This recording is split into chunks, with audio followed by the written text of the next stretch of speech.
उमरिया जिला मुख्यालय स्थित सिंधी धर्मशाला में निरंकारी मिशन के द्वारा एक दिवसीय सत्संग कार्यक्रम आयोजित किया गया। वहीं आयोजित कार्यक्रम के दौरान बताया गया है कि निरंकारी मिशन एक आध्यात्मिक विचारधारा का नाम है। यह कोई सांप्रदायिक मजहब एवं जाति के लिए नहीं है, बल्कि मानव को आत्मा से परमात्मा के मिलन का एक माध्यम है। ब्रह्म ज्ञान ही हमारी आत्मा के लिए है। यह शरीर सफल संपन्न होने के बाद हमें कहाँ जाना है, यह हमारी रूह को पता होना चाहिए।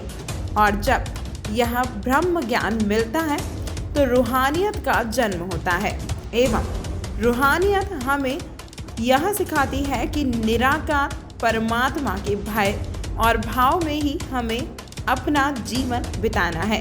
एवं इंसान में परमात्मा का भय होता है तो मन में कीर्ति खत्म हो जाती है, और कीर्ति खत्म हो जाने के बाद इंसानों में संतों के गुण आने लगते हैं। जहां संतों के गुण आने के बाद समाज में इंसानियत फैल जाती है। वहीं आयोजित सत्संग कार्यक्रम के दौरान बड़ी संख्या में संत निरंकारी मिशन के लोग मौजूद रहे। आज सिंधी धर्मशाला में संत निरंकारी मंडल के द्वारा संत निरंकारी मिशन का सत्संग रखा गया है। यह धार्मिक सत्संग था। ये जात संप्रदाय से परे है। नर सेवा ही नारायण सेवा है। इस सत्संग में भगवान को तत्क्षण में दिखाने का वादा किया जाता है। हमारी समय की सद्गुरु माता सुदीक्षा सबिंदर हरदेव जी महाराज का यह मिशन है।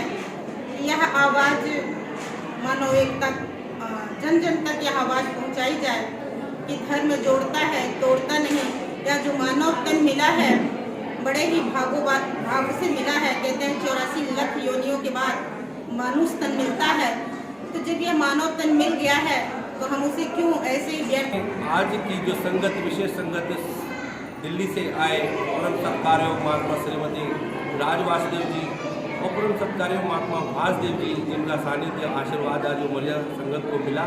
उमरिया के धन्य भाग जो ऐसे अवसर मिले, और यही अरदास, यही प्रार्थना कि ये अवसर और भी जारी रहे, ताकि सभी मिलजुल कर हम मिशन के इस जो एकजुटता का काम है, एकत्व का काम है, मिलवर्तन का काम है, और आपसी भाईचारे की भावना को लेते हुए और मिशन का जो भी कार्य है हम सभी मिलकर यूं ही सहयोग करते रहें। और ताकि आगे जो समय आने वाला है निरंकारी मिशन के लिए, जैसा सदगुरु माता जी, सदगुरु माता सुदीक्षा जी महाराज चाह रही हैं कि सभी मिलजुल कर रहें, कंधे से कंधा मिलाकर रहें।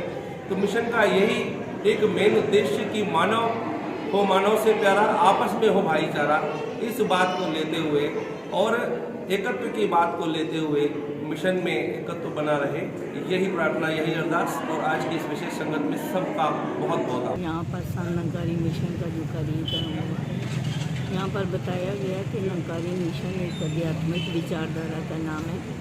ये कोई संप्रदाय या मजहब या किसी जाति पाति विशेष के लिए नहीं है, बल्कि मानव को आत्मा से परमात्मा का मिलन उसका एक माध्यम बताता है। तो ब्रह्म ज्ञान, निराकार का ज्ञान ही हमारी आत्मा की ज़रूरत है। कि शरीर के सफल संपन्न होने के बाद हमने कहाँ जाना है, हमें अपना ठिकाना पता होना चाहिए, रूह को अपना ठिकाना पता होना चाहिए। तो जब ये ब्रह्म ज्ञान मिलता है, रूहानियत का जन्म होता है, और रूहानियत हमें सिखाती है कि निराकार परमात्मा के भय में जीवन बिताना है, उसके भाव और भय में जीवन बिताना है। तो इंसान को जब परमात्मा का भय रहता है कि ये हमें देख रहा है, हमारे अंदर की जानता है, तो मन में नेगेटिविटी ख़त्म हो जाती है। नेगेटिविटी ख़त्म होने से संतों वाले गुण आने शुरू हो जाते हैं, जिसमें प्रेम, विशालता, स्वेदता, करुणा, ये सारे गुण जब आ जाते हैं तो इंसानियत अपने आप समाज में फैलती है। इसीलिए सतगुरु माता सुदीक्षा जी महाराज, जो इस समय संत निरंकारी मिशन के हेड हैं, उन्होंने इस एनुअल संत समागम पर ही हमें एक थीम दिया, रूहानियत इंसानियत संग संग। यानी रूहानियत इतनी फैल जाए कि सारे समाज में इंसानियत भी अपने आप उभर के सामने आए। इंसान को प्यार करना